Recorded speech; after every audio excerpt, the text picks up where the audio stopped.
Hello दोस्तों, स्वागत है आपका हमारे YouTube channel commerce classes by doctor Satish Kumar Srivastava में।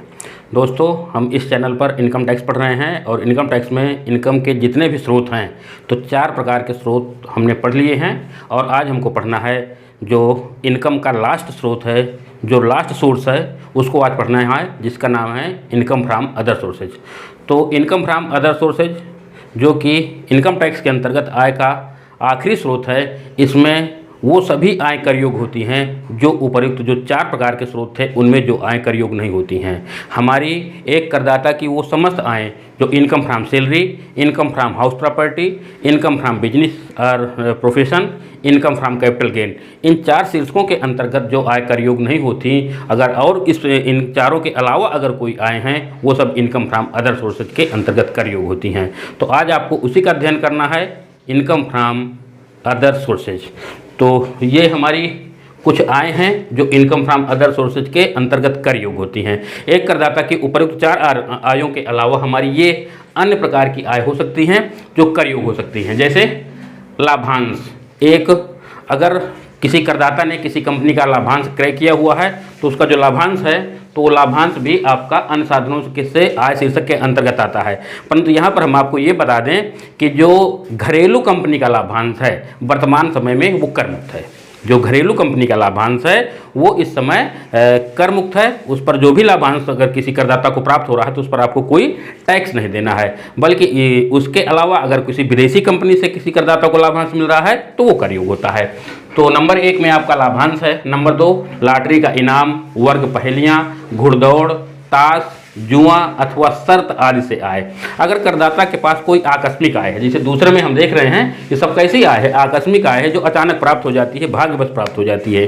तो करदाता के पास अगर इस प्रकार का कोई स्रोत है, इस प्रकार की कोई आय है, जैसे कोई लॉटरी से इनाम जीत रहा है, वर्ग पहेलियाँ आप देखते हैं कि जो खेली जाती हैं उनको खेल रहा है, घुड़दौड़ से कोई आय हो रही है, ताश खेलता है, जुआ खेलता है, शर्त लगा लेता है किसी चीज़ की जो कि अचानक प्राप्त हो जाती है, जिसको प्राप्त होने की संभावना नहीं होती परंतु भाग्यवश वो प्राप्त हो जाती है, अनावर्ती प्रकार की होती है। अगर इस प्रकार की कोई आय है तो ये आय भी आपकी अन्य साधनों से आय या इनकम फ्रॉम अदर सोर्सेज के अंतर्गत कर योग होती है।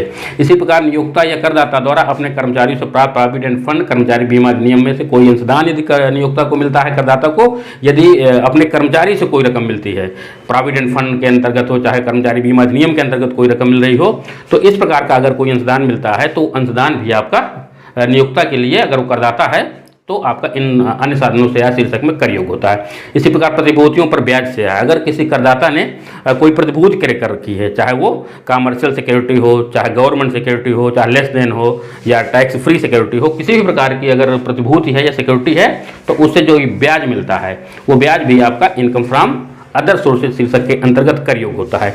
मशीन, प्लांट अथवा फर्नीचर को किराए पर उठाने से आए। अगर किसी करदाता के पास कोई मशीन है, कोई प्लांट है या कोई फर्नीचर है, उसको किसी दूसरे को किराए पर दे देता है कि आप ये सामान है हमारा, आप इसको किराए पर दे देता है, तो इस प्रकार की अगर कोई आय हो रही है किसी करदाता को तो वो भी अन्य साधनों से आय या इनकम फ्रॉम अदर सोर्सेज के अंतर्गत कर योग हो जाती है। इसी प्रकार मशीन, प्लांट अथवा फर्नीचर के साथ भवन को किराए पर उठाने से आए। अगर कोई मशीन है, प्लांट है, फर्नीचर है, उसके साथ साथ कोई बहुत बड़ी बिल्डिंग है तो उस बिल्डिंग को अगर कोई करदाता किराए पर उठा देता है तो भी आपका इनकम फ्रॉम अदर सोर्सेज के अंतर्गत कर योग हो जाती है। केमैन बीमा पॉलिसी से प्राप्त रकम, जो केमैन एक बीमा पॉलिसी है तो उसे अगर कोई रकम करदाता को मिल रही है तो भी आपका कर योग होता है। बिना प्रतिफल 50,000 से अधिक प्राप्त। अगर आपको कोई बिना प्रतिफल के 50,000 रुपये किसी से मिल रहे हैं, अगर 50,000 की कोई आपको ऐसी आय हो रही है जिसके बदले में आपको कुछ चुकाना नहीं पड़ रहा है, कोई आपको प्रतिफल नहीं देना पड़ रहा है, तो वो आय भी आपकी इनकम फ्रॉम अदर सोर्सेज के अंतर्गत कर योग होती है। प्रतिफल, अगर आपने मान लीजिए कोई संपत्ति दिया, उसके बदले में आपको 50,000 रुपये मिल गया तो फिर आपका क्या हो गया, ये संपत्ति का विक्रय हो गया, ये तो फिर पूंजीगत लाभ के अंतर्गत आ जाएगा। परंतु यहाँ पर आपको अगर प्रतिफल नहीं देना पड़ रहा है और 50,000 की कोई आय हो रही है तो ये आय भी इनकम फ्रॉम अदर सोर्सेज के अंतर्गत कर योग होती है। क्षतिपूर्ति या क्षतिपूर्ति या अतिरिक्त क्षतिपूर्ति पर प्राप्त ब्याज। अगर आपको कोई क्षतिपूर्ति मिली हुई है या अतिरिक्त क्षतिपूर्ति मिली हुई है, उस पर उस रकम से आपको कोई इंटरेस्ट मिल रहा है, ब्याज मिल रहा है, तो ये भी आपका इनकम फ्रॉम अदर सोर्सेज के अंतर्गत कर योग होता है।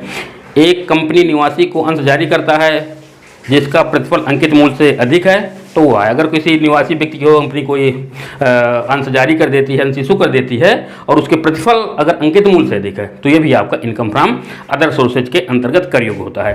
पूंजी संपत्ति के हस्तांतरण पर प्राप्त अग्रिम का जब्त होना। यदि आपकी कोई पूंजीगत संपत्ति है, चाहे लॉन्ग टर्म पूंजीगत संपत्ति हो, चाहे शॉर्ट टर्म पूंजीगत संपत्ति हो, उसको अगर आप बेचते हैं तो बेचने से आपको जो आय प्राप्त होती है वो इनकम फ्रॉम कैपिटल गेन के अंतर्गत जाती है। परंतु आपने किसी व्यक्ति से सौदा किया कि हमको ये पूंजीगत संपत्ति को बेचनी है और उसके बदले में अगर आपको कोई अग्रिम मिल गया है, कोई एडवांस मिल गया कि 50,000 रुपये आपको एडवांस मिल गए हैं और इसके बाद आपको जो है संपत्ति को बेचना है, परंतु वो व्यक्ति जो लेने वाला है वो संपत्ति को नहीं खरीदता है, तो आपको जो एडवांस मिला हुआ है उसको आपने जब्त कर लिया है। आपको जो अग्रिम रकम मिली हुई है, जो एडवांस मिली हुई है पूंजीगत संपत्ति के बदले में, तो अगर वो संपत्ति नहीं लेता है तो उसको आपने जब्त कर लिया है। तो अगर ऐसा कोई आय हो रही है तो ये भी आपकी इनकम फ्रॉम अदर सोर्सेज के अंतर्गत कर योग्य होती है।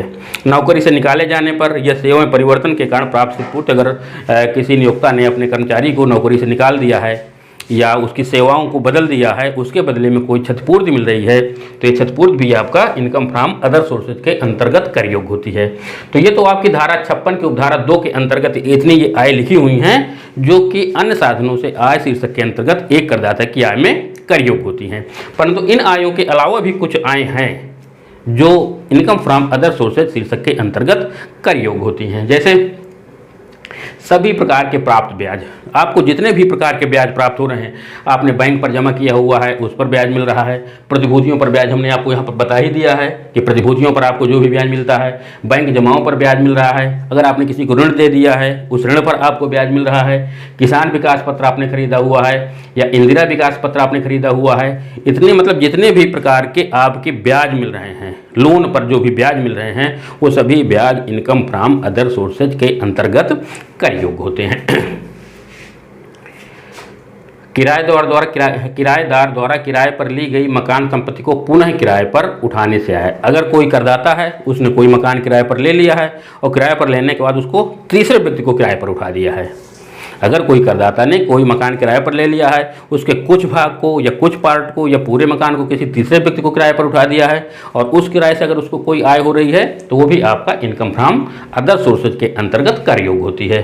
किसी अध्यापक को परीक्षक के रूप में प्राप्त पारिश्रमिक, अगर जो अध्यापक हैं वो कोई परीक्षा का काम करते हैं, कहीं एग्जामिनर बन जाते हैं, कहीं वाइवा लेने जाते हैं, कहीं प्रैक्टिकल लेने जाते हैं, तो इस प्रकार से जो भी अन्य काम कर लेते हैं तो उन कार्यों से उसको जो आय हो रही है परीक्षक के रूप में जो पारिश्रमिक मिला हुआ है वो भी आपका इनकम फ्रॉम अदर सोर्सेज के अंतर्गत कर योग्य होता है, इनकम फ्रॉम सैलरी में नहीं आता है। रॉयल्टी की आय, अगर करदाता के पास कोई संपत्ति है उस पर उसको रॉयल्टी मिलती है। रॉयल्टी तो आप लोग जानते हैं, अगर कोई व्यक्ति अपनी संपत्ति को किसी दूसरे के प्रयोग करने का अधिकार दे देता है, उसके बदले में उससे कोई रकम लेता है तो उसको रॉयल्टी कहते हैं। तो इस प्रकार की अगर किसी व्यक्ति के पास कोई संपत्ति है या कोई खान है या कोई पट्टा है, उसको उस संपत्ति को वो किसी दूसरे को पट्टे पर उठा देता है, उसके बदले में उसको रॉयल्टी मिल रही है, तो इस प्रकार की अगर रॉयल्टी मिल रही है तो वो भी आपकी इनकम फ्रॉम अदर सोर्सेज शीर्षक के अंतर्गत कर योग्य होती है। संचालक शुल्क, जो संचालक हैं, डायरेक्टर हैं, वो अगर किसी कंपनी में नियुक्त हैं संचालक के रूप में तो उनको जो शुल्क प्राप्त होता है वो इनकम फ्रॉम अदर सोर्सेज के अंतर्गत कर योग्य है। किसी ऐसी भूमि का किराया जो भवन से न लगी हो, अगर आपके पास कोई भूमि है, अगर भवन है तो उसको आप किराए पर उठा देंगे तो उस पर तो आपको इनकम फ्रॉम हाउस प्रॉपर्टी लागू हो जाएगी, परंतु ऐसी भूमि है जिस पर आपको कोई भवन नहीं बना है, अगर आप उसको किराए पर उठा देते हैं तो उससे जो आय होगी वो आपकी आय इनकम फ्रॉम अदर सोर्सेज के अंतर्गत कर योग्य हो जाती है। भारत के बाहर स्थित कृषि भूमि से आय, देखिए एग्रीकल्चर का हमने बताया था कि कर मुक्त होती है, परंतु अगर कृषि भूमि आपकी विदेश में स्थित है, कृषि भूमि यदि आपकी विदेश में स्थित है और उससे आपको कोई आय मिल रही है तो वो आपकी कर योग्य हो जाती है, इनकम फ्रॉम अदर सोर्सेज में कर योग्य हो जाती है। व्यापार चिन्ह को किराए पर उठाने से आए, अगर आपका कोई व्यापार चिन्ह है, कोई ट्रेडमार्क है, उसको आप किराए पर उठा देते हैं, उससे आपको कोई आय हो रही है तो वो भी आपकी इनकम फ्रॉम अदर सोर्सेज शीर्षक के अंतर्गत कर योग्य होती है। माननीय सांसद हैं या विधायक हैं, उनको जो वेतन मिलता है वो इनकम फ्रॉम सैलरी में कर योग्य नहीं होता है, वो आपका इनकम फ्रॉम अदर सोर्सेज में कर योग्य होता है। तो इस प्रकार से अगर कोई सांसद हैं, विधायक हैं, उनको जो वेतन मिलता है वो इनकम फ्रॉम अदर सोर्सेज के अंतर्गत कर योग्य होता है। होटल के बैरा वह टैक्सी ड्राइवर को प्राप्त बख्शीश जो नियोक्ता से न मिली हो। देखिए होटल में जो बैरा का काम करते हैं या टैक्सी ड्राइवर जो होते हैं तो उनको जो ग्राहक होते हैं वो कुछ बख्शीश दे जाते हैं, कोई टिप दे जाते हैं। तो इस प्रकार का अगर उनको मिला हुआ है, बख्शीश मिली हुई है, जो नियोक्ता नहीं देता है बल्कि ग्राहक खुश हो उनके कार्य से खुश होकर के दे देते हैं, तो इस प्रकार की अगर कोई बख्शीश मिली हुई है तो आपकी इनकम फ्रॉम अदर सोर्सेज शीर्षक के अंतर्गत कर योग्य हो जाती है। किसी गैर पेशावर को पत्रिकाओं में लेख देने के प्रतिफल में प्राप्त है। अगर कोई व्यक्ति है, कोई लेख लिख देता है, किसी पत्रिका में भेज दिया, कोई पेपर लिख करके उसमें पत्रिका में भेज देता है और वो छप जाती है, उसके बदले में उसे कोई आय हो रही है, तो वो भी इनकम फ्रॉम अदर सोर्सेज में कर योग्य होती है। पट्टे पर रखी हुई संपत्ति से अगर आपने कोई पट्टा पर दे दिया है, कोई संपत्ति दे दिया है, उससे आपको कोई आय हो रही है तो वो भी आपकी कर योग्य हो जाती है। हाट बाजारों व मछली क्षेत्र से आय, अगर आपका कोई भूमि है वहाँ पर आप हाट लगवा रहे हैं, बाजार लगवा रहे हैं, मेला लगवा रहे हैं, या मछली क्षेत्र उसमें पालन का कार्य हो रहा है, तो इस प्रकार की जो भी अगर आपकी कोई ज़मीन है और उनसे आपको कोई आय हो रही है तो ये भी इनकम फ्रॉम अदर सोर्सेज शीर्षक के अंतर्गत कर योग्य होती है। तो हमने आपको अभी बताया कि हमारे उपर्युक्त 4 प्रकार की आयों के अलावा जो अन्य स्रोतों की आय हैं, चाहे जिस भी स्रोत की आय हो, चाहे जिस नाम की आय हो, वो सब आय हमारी इनकम फ्रॉम अदर सोर्स शीर्षक के अंतर्गत कर योग्य होती है। तो ये हमारी पूरी सूची है जो इनकम फ्रॉम अदर सोर्सेज के अंतर्गत कर योग्य हो सकती हैं। आप इसका स्क्रीनशॉट ले लीजिए, इसके बाद मैं इसे साफ करूं।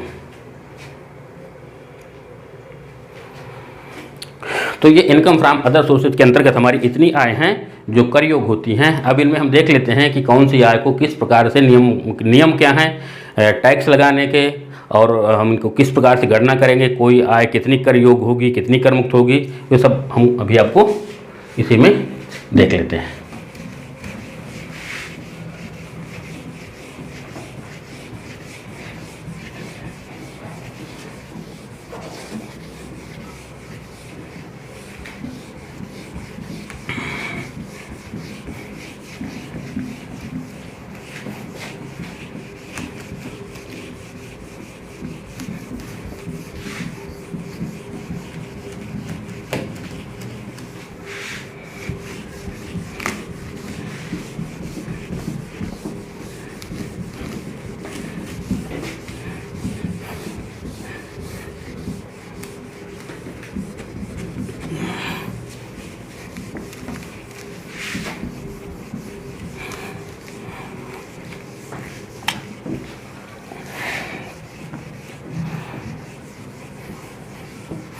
देखिए नियम लगाने में आपको कोई भी संपत्ति को इनकम फ्रॉम अदर सोर्सेज में कर योग्य होती है तो उसको लिए आपको ये देखना पड़ेगा कि उस संपत्ति पर या उस इनकम पर टीडीएस कटा है कि नहीं कटा।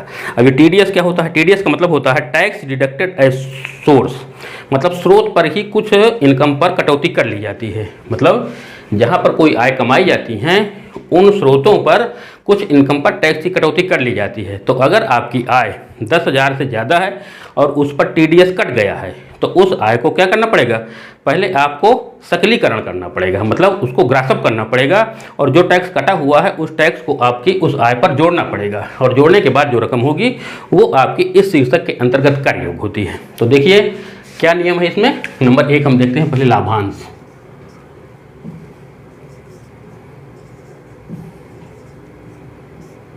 लाभांश,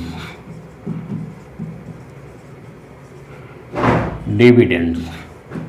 देखिए जो लाभांश होता है तो हमने भी आपको बताया कि जो घरेलू कंपनी से प्राप्त होता है वो कर मुक्त होता है, परंतु जो सहकारी समिति से प्राप्त होता है, जो सहकारी समिति से लाभांश प्राप्त होता है उस पर टीडीएस नहीं कटता है। जब टीडीएस नहीं कटता है तो वो क्या हो जाएगा, उसको ग्रासअप नहीं करेंगे, परंतु जो भी रकम हमको लाभांश के रूप में सहकारी समिति से मिलती है वो कर योग्य होती है। तो लाभांश के संबंध में देखते हैं। नंबर 1 घरेलू कंपनी द्वारा प्राप्त,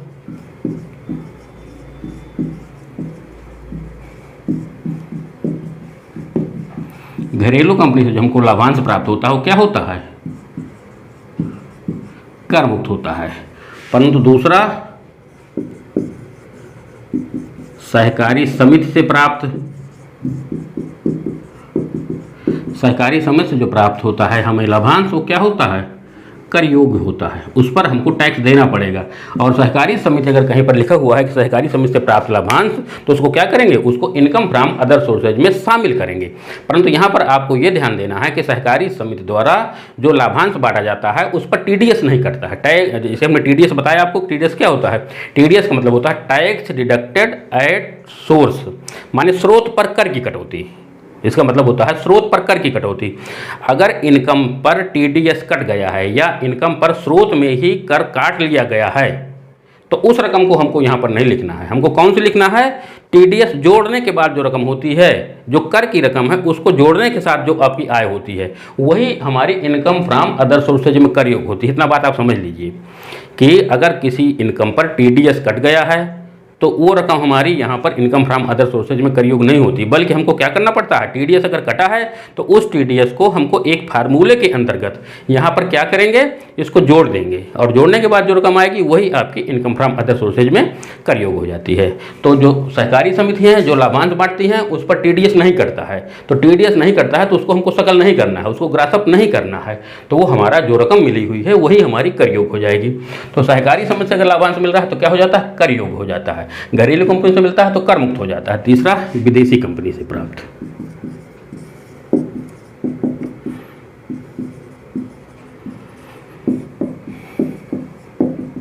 देखिए, विदेशी कंपनी से आपको जो लाभांश मिलता है वो क्या होता है, वो पूर्णतः कर योग्य होता है। विदेशी कंपनी से जो भी लाभांश मिलता है क्या होता है, वो पूर्णतया कर योग्य होता है। तो जो विदेशी कंपनी का लाभांश है वो भी कर योग्य हो जाएगा, सहकारी समिति का जो लाभांश है वो भी कर योग्य हो जाएगा। परंतु जो घरेलू कंपनी के जो अन्य कंपनियां आपकी भारत में स्थित हैं, भारत में रजिस्टर्ड हैं, भारत में पंजीकृत हैं, उन पर जो लाभांश मिलता है वो कर योग्य नहीं होता है। तो ये है। अब तीसरा देखते हैं, आकस्मिक आय से प्राप्त रकम।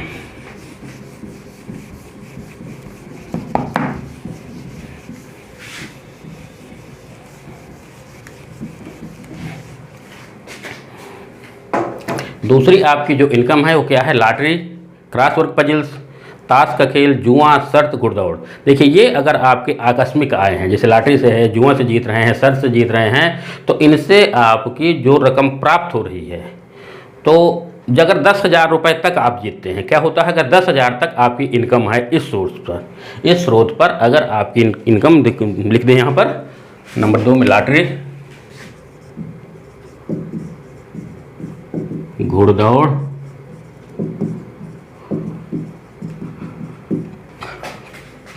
क्रॉसवर्ड पजल्स, जुआ, शर्त आदि से आय।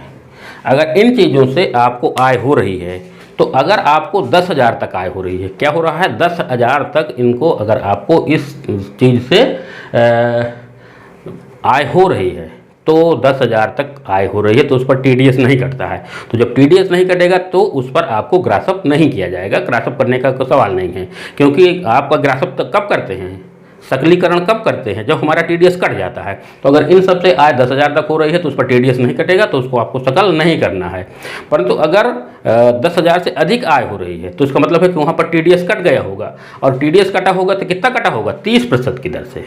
लॉटरी पर आपका जो टीडीएस कटना कितना कटता है, 30%। इसी प्रकार आपकी जो भी आकस्मिक आय है, क्रॉस वर्ग, जुआ, इन पर टीडीएस कितना कटता है, 30% की दर से।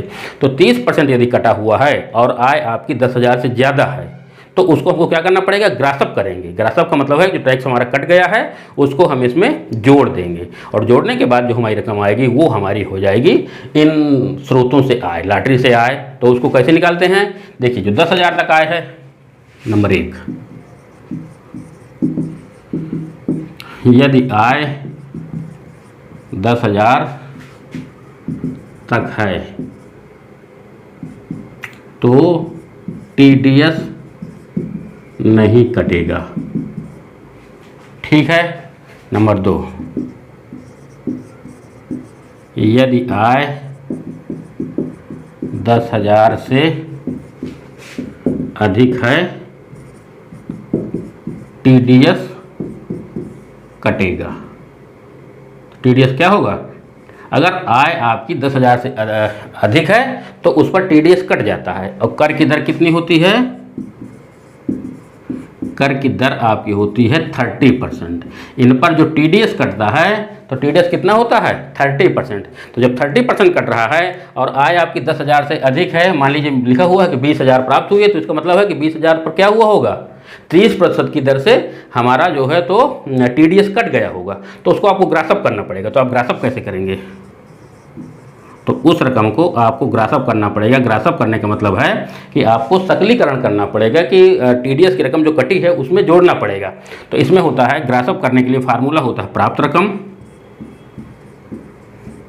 गुणे 100। और यहाँ पर देखिए 30% की दर से आपका टीडीएस कटा है, तो 100 में 30 गए, कितना बचा? 70। तो बटे कर देंगे 70।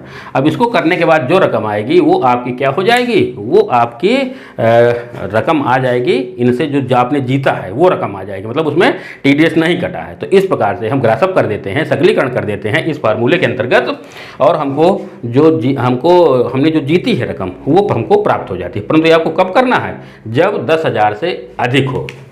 यहाँ पर आप लिख दीजिए, जब आय 10,000 से अधिक हो। तो ये काम हमको तभी करना है जब आय हमारी 10,000 से अधिक होती है।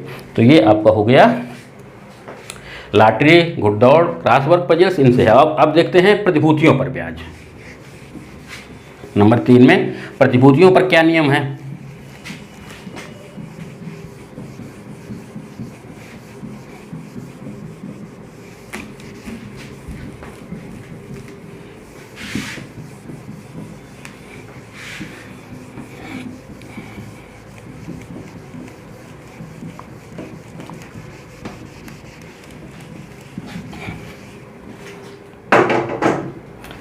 तीसरा आपका प्रतिभूतियों पर ब्याज।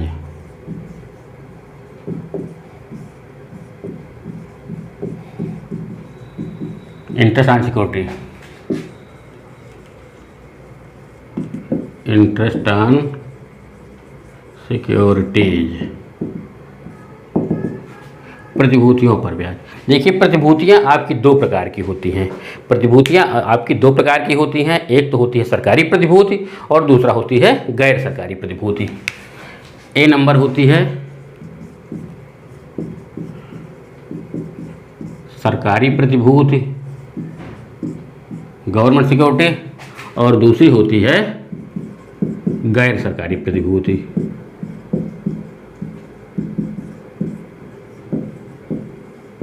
या अदर देन गवर्नमेंट सिक्योरिटी।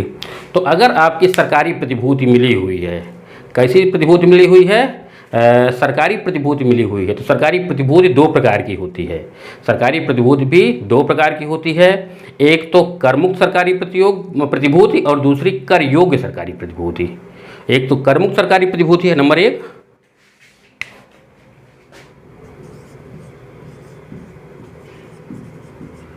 कर मुक्त सरकारी प्रतिभूति। पहली होती है कर मुक्त सरकारी प्रतिभूति, tax free government security, tax free government security. तो देखिए जो टैक्स फ्री गवर्नमेंट सिक्योरिटी होती है इसका मतलब क्या है? कर मुक्त है। उस प्रतिभूति पर जो आपको ब्याज मिल रहा है, अगर कर मुक्त सरकारी प्रतिभूति आपने लिया हुआ है तो उसका जो ब्याज आपको मिला हुआ है वो भी कर मुक्त होता है। अगर आपने सरकार से, चाहे राज्य सरकार हो चाहे केंद्र सरकार हो, उसकी आपने ऐसी प्रतिभूति क्रय की हुई है सरकार से जो कर मुक्त सरकारी प्रतिभूति के अंतर्गत आती है, उसकी एक सूची है, आप किताब में देख लेना, वहाँ पर दिया हुआ है कि कर मुक्त सरकारी प्रतिभूति कौन कौन सी हैं, तो वो सूची आपके पास आ जाएगी। तो अगर इस प्रकार की कोई प्रतिभूति है जो कर मुक्त है तो उसका ब्याज भी कर मुक्त होता है। तो इस पर क्या होगा? इस पर जो आपको ब्याज मिला हुआ है तो ये ब्याज क्या हो जाएगा? कर मुक्त हो जाएगा। कर मुक्त सरकारी प्रतिभूति पर जो ब्याज मिला हुआ है वो ब्याज भी आपका कर मुक्त हो जाएगा। दूसरा है कर योग्य सरकारी प्रतिभूति।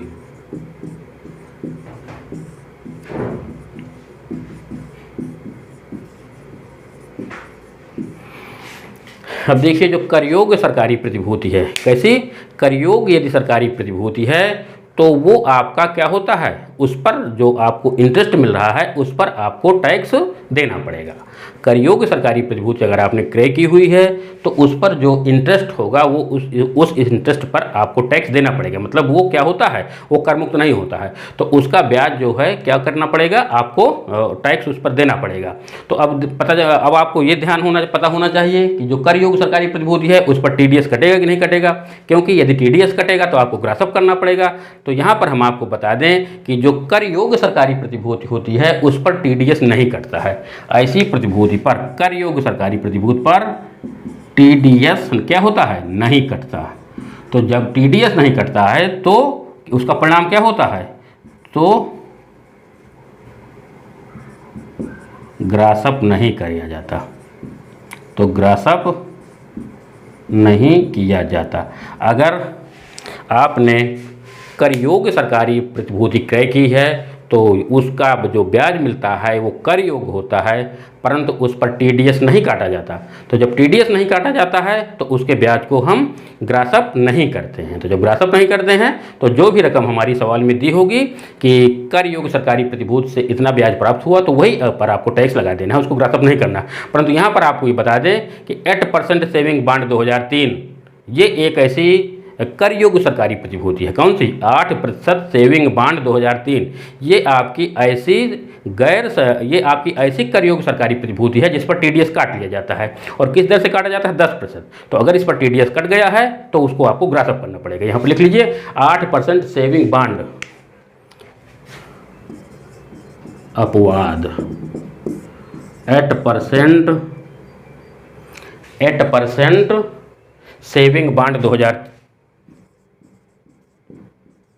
सेविंग बॉन्ड 2003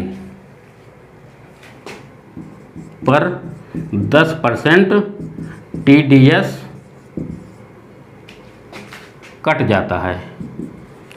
तो अगर ऐसा कोई आपका 8% सेविंग बॉन्ड अगर आपने क्रय किया हुआ है तो इस पर 10% की दर से टीडीएस कट जाता है। कितने प्रतिशत की दर से, 10% की दर से टीडीएस कट जाता है। तो जब 10% टीडीएस कट जाता है तो उसको आपको क्या करना पड़ेगा, ग्रासअप करना पड़ेगा। और ग्रासअप का लिए हमने आपको बताया था कि जो फार्मूला होता है क्या होता है, प्राप्त रकम गुणे 100, 10% कटा है तो 100 में 10 माइनस कर देंगे तो कितना हो जाएगा, 90। ये 90, इसके आधार पर जो रकम आपकी आ जाएगी वो क्या हो जाएगी, वो आपकी प्राप्त रकम हो जाएगी। कितनी रकम आपको आपने इतनी ब्याज प्राप्त किया है, तो वो आपका जो ग्रासअप करने के बाद जो रकम आएगी वही टैक्सेबल हो जाती है। तो ये तो आपका हो गया सरकारी प्रतिभूति पर। अब हम देखते हैं गैर सरकारी प्रतिभूति पर कि गैर सरकारी प्रतिभूति पर क्या नियम है।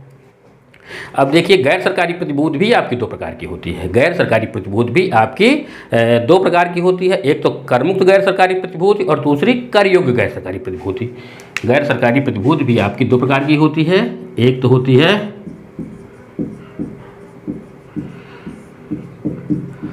कर मुक्त गैर सरकारी प्रतिभूति और दूसरी होता है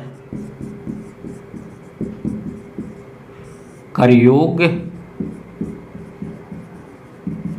गैर सरकारी प्रतिभूति। अब देखिए कर मुक्त का मतलब आप ये न समझ जाइएगा कि ये प्रतिभूति हमारी कर मुक्त है। जिस प्रकार सरकारी प्रतिभूति में कर मुक्त सरकारी प्रतिभूति तो क्या थी, कर मुक्त है। यहाँ पर इसका मतलब ये नहीं है कि गैर सरकारी प्रतिभूति हमारी कर मुक्त है। देखिए कोई भी संस्था अगर अपनी प्रतिभूति जारी करती है तो उसको ये अधिकार नहीं है कि हमारी टैक्स फ्री है कि नहीं है, क्योंकि कोई भी आय पर टैक्स फ्री घोषित करने का या टैक्सेबल घोषित करने का अधिकार केवल सरकार के पास होता है। किसी व्यापारिक संस्था के पास ये अधिकार नहीं है कि आप हमारी संपत्ति खरीद लीजिए और इस पर जो आपको ब्याज मिलेगा वो आपका कर मुक्त होता है। ये अधिकार किसी भी गैर सरकारी संस्था के पास नहीं होता है। तो यहाँ पर कर मुक्त गैर सरकारी प्रतिभूति का मतलब ये होता है कि इस पर टीडीएस हमेशा कट जाता है। क्या होता है, कर मुक्त गैर सरकारी प्रतिभूति का मतलब होता है कि ये इस प्रतिभूति पर 10% की दर से टीडीएस हमेशा कट जाता है। अब इसमें आपका उस प्रतिभूति चाहे प्रतिशत दिया हो चाहे प्राप्त रकम दिया हो, यदि कर मुक्त गैर सरकारी प्रतिभूति है तो उसको आपको ग्रासअप ही करना पड़ेगा। इस प्रतिभूति पर लिख लीजिए, यहाँ पर इस प्रतिभूति पर 10% टीडीएस काटा जाता है। तो जब काटा जाता है तो क्या करेंगे, इसको ग्रासअप करना पड़ेगा, और जब ग्रासअप करेंगे तो ग्रासअप का फार्मूला हो जाएगा प्राप्त रकम गुणे 100 बटे 10% कटता है तो 100 में 10 माइनस कर देंगे तो 90। इस प्रकार से आपको ग्रासअप कर लेना है। अब देखिए ये प्राप्त रकम या प्रतिशत, इसका मतलब क्या होता है, जैसे कोई आपकी प्रतिभूति दी हुई है कि बिड़ला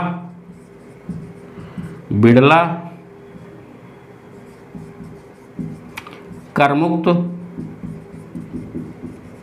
गैर सरकारी प्रतिभूति, इसमें दिया हुआ है 8% बिड़ला कर मुक्त गैर सरकारी प्रतिभूति। तो इसका मतलब क्या है कि इस पर आपको परसेंटेज दिया हुआ है, और अगर यही दे देता है कि बिड़ला कर मुक्त गैर सरकारी प्रतिभूति 8,000, तो इसका मतलब क्या हुआ कि यहाँ पर रकम दी हुई है। तो यदि रकम दी हुई है तो भी आपको ग्रासअप करना है, ठीक है। अगर गैर सरकारी प्रतिभूति है, करमुक्त गैर सरकारी प्रतिभूति है, यदि यहाँ पर रकम दिया हुआ है, मान लीजिए 8% नहीं दिया है, केवल दिया है बिड़ला करमुक्त गैर सरकारी प्रतिभूति 8,000, तो ये 8,000 पर को भी आपको ग्रासअप करना पड़ेगा। अगर ये नहीं दिया है कि उसने दे दिया है 8% बिड़ला करमुक्त गैर सरकारी प्रतिभूति, तो जो भी प्रतिभूति होता तो वो भी आपका, अगर परसेंटेज में दिया है या रकम में दिया है, दोनों ही दशाओं में आपको ग्रासअप करना पड़ेगा। कौन सी, कर मुक्त गैर सरकारी प्रतिभूति को। कर मुक्त गैर सरकारी प्रतिभूति को आपको ग्रासअप करना ही पड़ेगा, चाहे वो प्रतिशत में दिया हो चाहे रकम में दिया हो। अब देखिए आते हैं कर योग्य गैर सरकारी प्रतिभूति। कर योग्य गैर सरकारी प्रतिभूति, अभी कर योग्य गैर सरकारी प्रतिभूति है, जो कर योग्य गैर सरकारी प्रतिभूति हैं वो अगर प्रतिशत में दी हुई हैं, कहीं में दी हुई हैं, प्रतिशत में दी हुई हैं, तो उनको ग्रासअप नहीं करना पड़ता है। अगर प्रतिशत में दी हैं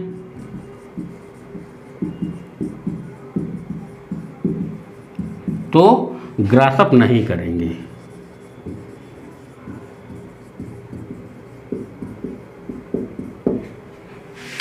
ठीक है, ये आपका नंबर 1 नियम है। नंबर 2 नियम है, अगर रकम दी गई है तो ग्रासअप करेंगे।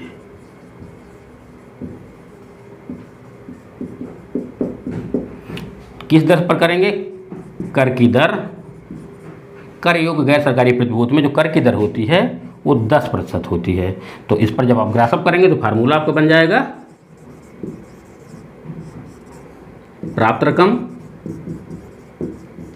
गुणे 100, और 10% में 100 में 10 माइनस कर देंगे तो 90, तो बटे कर देंगे 90। तो इस प्रकार से इस फार्मूले पर आप क्या करेंगे, ग्रासअप कर देंगे। तो देख रहे हैं आप गैर सरकारी प्रतिभूति के संबंध में। पहले सरकारी प्रतिभूति में एक बार और समझ लीजिए। सरकारी प्रतिभूति में कुछ प्रतिभूतियाँ ऐसी होती हैं जो करमुक्त होती हैं, तो उनकी लिस्ट आपकी किताब में दी हुई है, उनको देख लीजिएगा। वो पूरी की पूरी करमुक्त होती हैं, ठीक है। इन पर आपको कोई रकम पर टैक्स नहीं लगना है। जब टैक्स नहीं लगना है ब्याज पर, तो उस पर आपको कुछ निकालने की आवश्यकता नहीं है।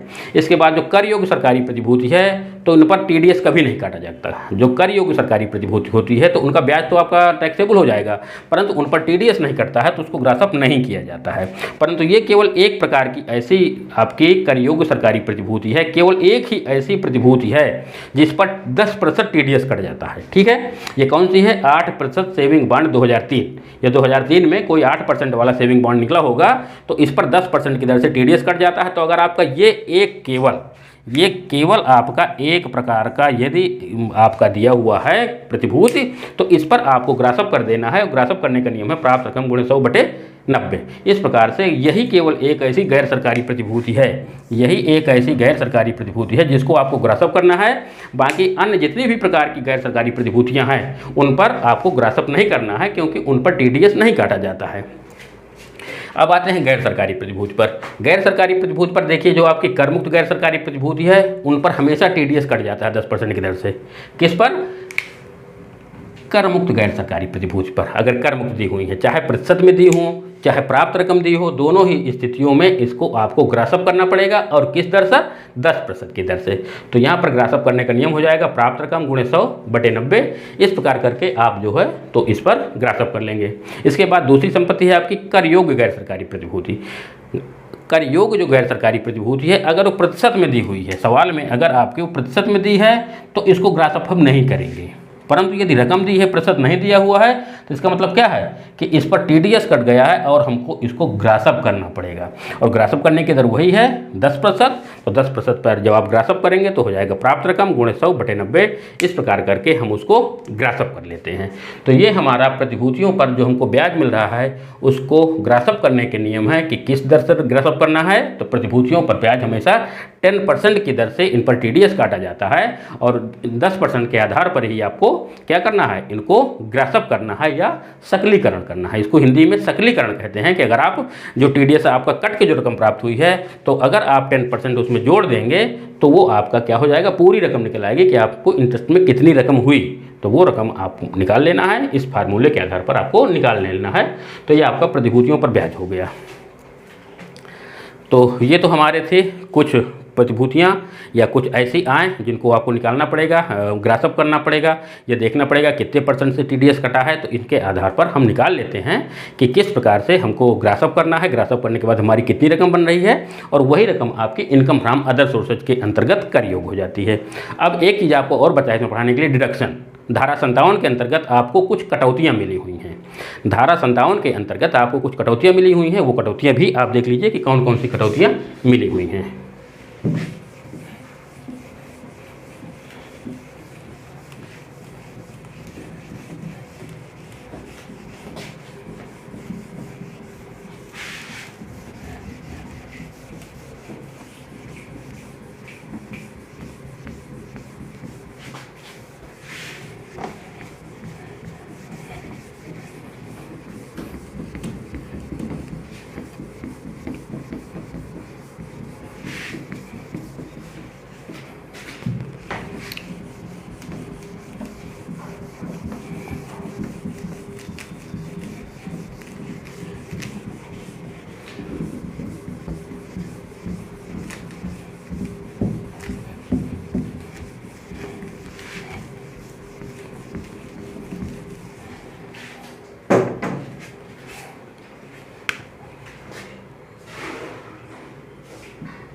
कटौतियाँ, रिडक्शन, जो धारा 57 के अंतर्गत कुछ कटौतियाँ मिली हुई हैं अंडर सेक्शन 57। अब देखिए धारा 57 के अंतर्गत कौन कौन सी कटौतियाँ मिली हुई हैं। देखिए, जो आपने प्रतिभूतियाँ क्रय की हुई हैं या आपने जो शेयर क्रय किए हुए हैं उनके ब्याज को संग्रह करने के लिए या अंशों पर लाभांश को संग्रह करने के लिए अगर आपने कोई कमीशन दिया है बैंक को या अन्य व्यक्ति को, उनको संग्रह करने के लिए आपने कोई कमीशन दिया है तो वो कमीशन आपका कटौती योग्य होता है। प्रतिभूतियों पर या अंशों पर उनके संग्रह करने के लिए आपने जो कमीशन दिया है वो कटौती योग्य होता है।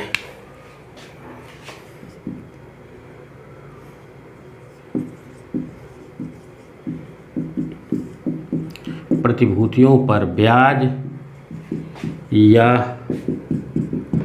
अंशों पर लाभांश संग्रह करने का कमीशन। देखिए, अंशों पर आपका उसी लाभांश को संग्रह करने का कमीशन स्वीकृत होता है जो आपके टैक्सेबल हैं। जैसे घरेलू कंपनी का लाभांश है तो वो तो टैक्सेबल नहीं है। जब टैक्सेबल नहीं है तो वो आपका क्या हो जाएगा, उसकी कटौती नहीं मिलेगी। परंतु जैसे सहकारी समिति का लाभांश है, विदेशी कंपनियों से प्राप्त लाभांश है, उसको कलेक्शन करने के लिए अगर आपने कोई कमीशन दिया है तो वो आपका टैक्सेबल हो जाएगा। माने ऐसे अंश जो इनकम फ्रॉम अदर सोर्सेज के अंतर्गत कर योग हैं या प्रतिभूतियों पर ब्याज, चाहे वो सरकारी प्रतिभूति हो, चाहे गैर सरकारी प्रतिभूति हो, चाहे कर योग हो, चाहे करमुक्त सरकारी प्रतिभूति हो, उनके ब्याज को कलेक्शन करने के लिए आपने बैंक को या किसी अन्य व्यक्ति को कोई कलेक्शन चार्ज दिया है, कोई कमीशन दिया है, कलेक्शन चार्ज दिया है या कमीशन दिया है तो वो आपका धारा 57 के अंतर्गत कटौती योग्य हो जाता है। देखिए, प्रतिभूतियों पर या अंशों को खरीदने के लिए, प्रतिभूतियों को या अंशों को खरीदने के लिए आपने अगर कोई ऋण लिया है तो वो भी आपका जो उसका ब्याज होगा वो कटौती योग्य हो जाएगा। प्रतिभूतियाँ अंशों में विनियोग हेतु, इसका मतलब है प्रतिभूतियों या अंशों में विनियोग हेतु लिए गए ऋण पर ब्याज। देखिए, अगर आपने कोई प्रतिभूति क्रय किया हुआ है या आपने जो इस शीर्षक के अंतर्गत आपके शेयर कर योग हैं, लाभांश कर योग है, तो अगर आपने इस प्रकार के अंशों को क्रय करने के लिए या प्रतिभूतियों को क्रय करने के लिए कोई लोन लिया हुआ है, क्या किया है, कोई लोन लिया हुआ है, तो उस लोन पर आप जो ब्याज का भुगतान करते हैं, उस ऋण पर आप जो ब्याज का भुगतान करते हैं, वो ब्याज आपका कटौती योग होता है।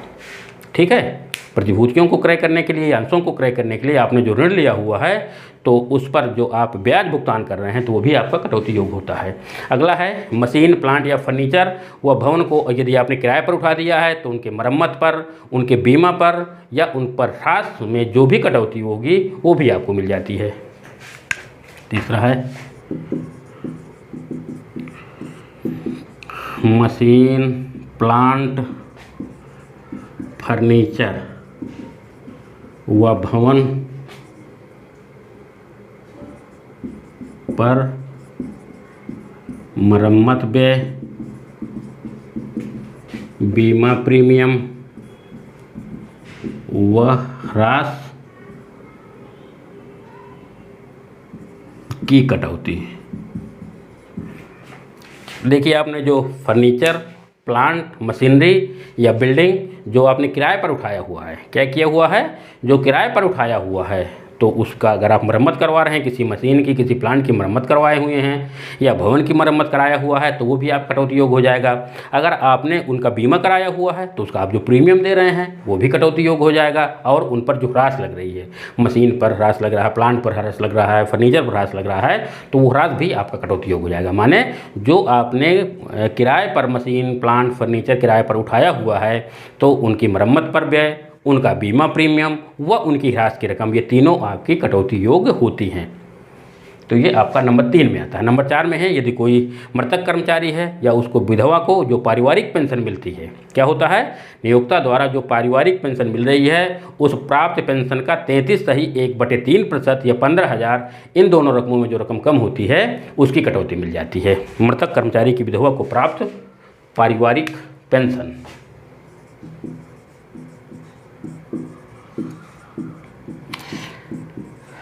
मृतक कर्मचारी की विधवा या अन्य उत्तराधिकारी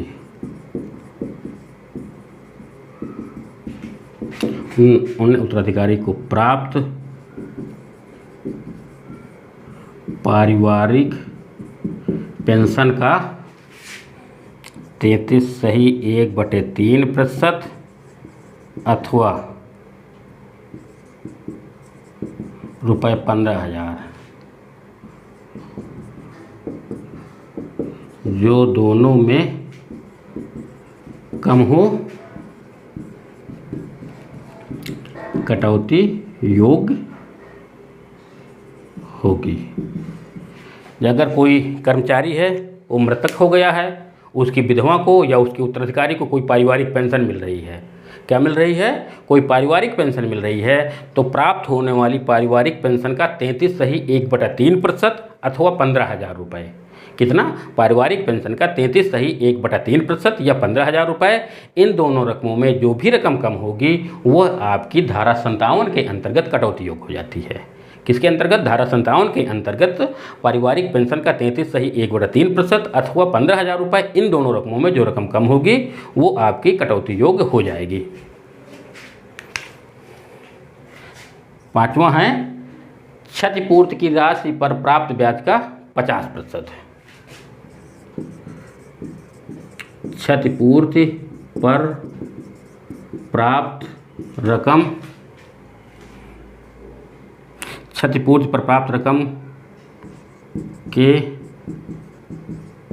ब्याज का 50%। देखिए, अगर आपको क्षतिपूर्ति पर कोई रकम मिली हुई है, चाहे सर्विस से निकालने की वजह से आपको क्षतिपूर्ति मिली हुई है नियोक्ता से, या आपकी सेवाओं में परिवर्तन की वजह से आपको क्षतिपूर्ति की रकम मिली हुई है, तो अगर आपको ऐसी कोई रकम मिली हुई है और उस रकम से आपने कहीं इन्वेस्ट कर दिया है, उस रकम पर आपको ब्याज मिल रहा है, क्षतिपूर्ति की रकम पर अगर आपको कोई ब्याज मिल रहा है, तो उस ब्याज का 50%, ब्याज का 50% कटौती योग होगा।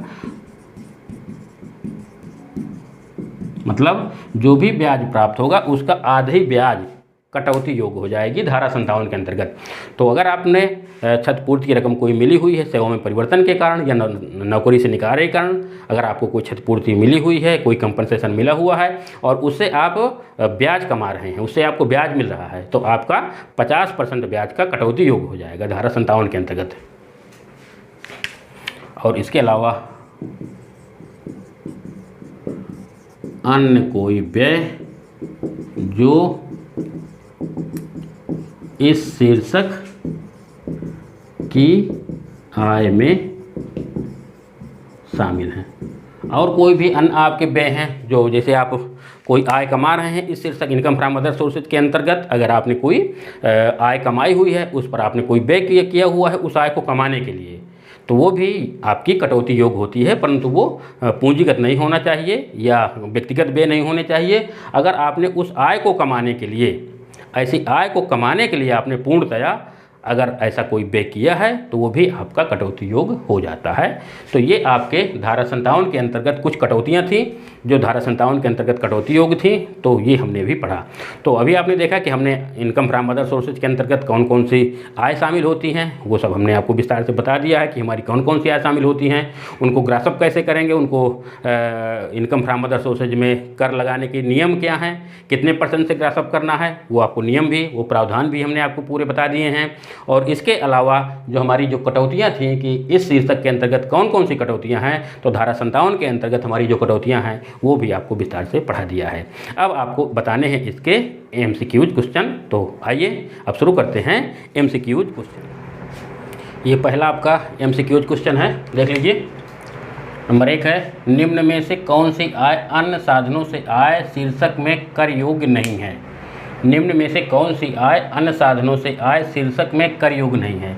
नंबर 1 सहकारी समिति से प्राप्त लाभांश, नंबर 2 वर्ग पहली का इनाम, नंबर 3 व्यापार की ख्याति बेचने पर लाभ, और नंबर डी बैंक से आय। देखिए यहाँ पर आप पूछ रहा है कि अन्य साधनों से आय शीर्षक में कौन सी आय, आपकी जो 4 आय लिखी हुई हैं कौन सी आय कर योग्य नहीं है। सहकारी समिति से प्राप्त लाभांश, यहाँ पर हमने आपको बताया था कि लाभांश जो घरेलू कंपनी का लाभांश है वो करमुक्त होता है, परंतु जो सहकारी समिति से लाभांश प्राप्त होता है वो अन्य साधनों से आय शीर्षक में कर योग्य होता है, और विदेशी कंपनी से जो लाभांश प्राप्त होता है वो भी आपका अन्य साधनों से आय शीर्षक में कर योग्य होता है। तो यहाँ पर आपका सहकारी समिति से प्राप्त लाभांश ये अन्य साधनों से आय शीर्षक में कर योग्य है। वर्ग पहली का इनाम ये आपका आकस्मिक आय है, कैजुअल इनकम है, ये भी आपका अन्य साधनों से आय शीर्षक में कर योग्य होगा। व्यापार की ख्याति बेचने पर लाभ, ये व्यापार की अगर ख्याति है, गुडविल है, उसको आप अगर बेचते हैं तो उसको बेचने से आपका क्या लागू हो जाएगा, यहाँ पर इनकम फ्रॉम बिजनेस और प्रोफेशन लागू हो जाएगा। तो ये आपका इनकम फ्रॉम अदर सोर्सेज में कर योग्य नहीं होगा, बल्कि इनकम फ्रॉम बिजनेस और प्रोफेशन शीर्षक में कर योग्य होता है। और बैंक से ब्याज, ये भी आपको हमने बताया था कि जितने भी प्रकार का ब्याज हो, चाहे सिक्योरिटी पर ब्याज मिल रहा हो, चाहे बैंक से मिल रहा हो, चाहे किसी व्यक्ति से मिल रहा हो, जितना भी आपको ब्याज मिलता है सब इनकम फ्रॉम अदर सोर्सेज में कर योग्य होता है। तो व्यापार की ख्याति ये आप ऐसा आय है जो आपकी इनकम फ्रॉम कैपिटल गेन शीर्षक के अंतर्गत कर योग्य होती है, इनकम फ्रॉम अदर सोर्सेज में कर योग्य नहीं होती है। तो पहले का आंसर है वो सी हो जाएगा। एक व्यक्ति को 60,000 रुपये पारिवारिक पेंशन के प्राप्त हुए, कटौती कितनी मिलेगी, 20,000 रुपये, नंबर बी 25,000 रुपये, नंबर सी 40,000 रुपये, नंबर डी 15,000 रुपये। देखिए हमने आपको बताया था कि इनकम फ्रॉम अदर सोर्सेज में अगर कोई कर्मचारी की मृत्यु हो जाती है तो उसकी पत्नी को या उसके किसी अन्य पारिवारिक सदस्य को जो उत्तराधिकारी है उसको जो पारिवारिक पेंशन मिलती है, उस पारिवारिक पेंशन का 1/3 अथवा 15,000 रुपये, कितना 1/3 अथवा 15,000, इनमें व्हिच एवर इज लेस, इनमें जो रकम कम होती है उसकी कटौती मिलती है। तो यहाँ पर आप देख रहे हैं कि 60,000 है, 60,000 का 1/3 कितना हो जाएगा, 20,000 रुपये। तो 20,000 रुपये अथवा 15,000, इनमें दोनों में जो रकम कम होगी वही कटौती योग्य हो जाएगा। तो 20,000 रुपये तो ज़्यादा होती है, 15,000 रुपये, तो यहाँ पर डी आपका क्या हो जाएगा, कटौती योग्य हो जाएगा। ऑप्शन डी यहाँ पर सही है कि एक व्यक्ति को यदि 60,000 रुपये पारिवारिक पेंशन के मिल रहे हैं तो उसको कटौती कितने की मिल जाएगी, धारा 57 के अंतर्गत जो कटौती मिलेगी वो 15,000 रुपये की मिल जाएगी। अगला है पेंशन किस शीर्षक के अंतर्गत कर योग्य है। अगर किसी कर्मचारी को पेंशन मिल रही है तो किस शीर्षक के कर योग्य होती है, वेतन, नंबर बी अन्य साधनों से आय, नंबर सी पूंजी लाभ, और इनमें से कोई नहीं। अगर किसी को पेंशन मिलती है तो वेतन शीर्षक में कर योग्य होती है, इनकम फ्रॉम सैलरी शीर्षक में कर योग्य होती है। तो तीसरे का आपका ए ऑप्शन सही हो जाएगा कि अगर किसी कर्मचारी को पेंशन मिल रही है तो वेतन से आय शीर्षक में कर योग्य होती है, तो ए ऑप्शन सही है इसका। अब नंबर 4 है मकान संपत्ति को पुनः किराए पर उठाने से आय। यदि किसी करदाता ने कोई मकान संपत्ति को किराए पर लिया हुआ है और उसके कुछ भाग को या पूरे मकान को पुनः किसी तीसरे व्यक्ति को किराए पर उठा देता है तो उसकी आय कहाँ कर योग्य होगी? नंबर ए अन्य साधनों से आय, नंबर बी मकान संपत्ति से आय, नंबर सी कर मुक्त और नंबर डी पूंजी लाभ। तो अगर कोई करदाता किसी मकान को किराए में लेकर के उसको पुनः किराए पर उठा देता है तो वो अन्य साधनों से आय शीर्षक में कर योग्य होती है। कहाँ? अन्य साधनों से आय शीर्षक में कर योग्य होती है। यहाँ पर आपको ये बता दें कि अगर कोई करदाता का खुद का मकान है और खुद का मकान यदि किराए पर उठा रहा है तो मकान संपत्ति से आय शीर्षक में कर योग्य होती है। यदि किसी करदाता का खुद का मकान है और खुद के मकान को किराए पर उठा देता है तो उसकी आय मकान संपत्ति से आय शीर्षक में कर योग्य होती है। परंतु यदि किसी करदाता ने कोई मकान को किराए पर ले लिया है और किराए में लेने के बाद उसको पुनः तीसरे व्यक्ति को किराए पर उठा दिया है तो वह अन्य साधनों से आय शीर्षक में कर योग्य होती है। तो चौथा मकान संपत्ति को पुनः किराए पर उठाने से आय आपकी अन्य साधनों से आय शीर्षक में कर योग्य हो जाएगी। ऑप्शन ए सही है। एक सांसद का वेतन किस शीर्षक में कर योग्य है? वेतन, पूंजी लाभ, अन्य साधनों से आय, व्यापार अथवा पेशे से आय। तो सांसद, माननीय सांसद को और विधायकों को जो वेतन मिलता है वो वेतन शीर्षक में कर योग्य नहीं होता है। वेतन शीर्षक में कर योग्य नहीं होता है बल्कि वो अन्य साधनों से आय शीर्षक में कर योग्य होता है। कहाँ कर योग्य होता है? अन्य साधनों से आय शीर्षक में कर योग्य होता है। तो माननीय सांसद को जो वेतन मिल रहा है वो अन्य साधनों से आय शीर्षक में कर योग्य हो जाएगा। और लास्ट है आपका अन्य साधनों से आय शीर्षक में पारिवारिक पेंशन में से कटौती मिलती है। अन्य साधनों से आय जो पारिवारिक पेंशन मिलता है तो उसमें कितनी कटौती मिलती है? नंबर ए दिया हुआ है पेंशन का 1/3, पेंशन का 30% अथवा 15,000 रुपये जो कम हो, नंबर सी पेंशन का 1/3 या 15,000 जो दोनों में कम हो, और नंबर डी नील।